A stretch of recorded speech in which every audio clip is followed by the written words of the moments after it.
Willem Schoorsta zien zwarte Engels. Ik zeg ben ik autovregen, maar er ben dan die spintels in hollen van bliksem. Hoe moet dit al rennen? Maar het wie gewoon het is gewoon een. Maar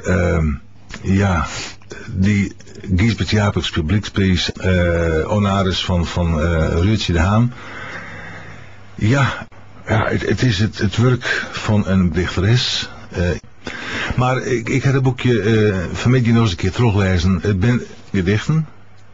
Ja, het is het werk van een dichteres.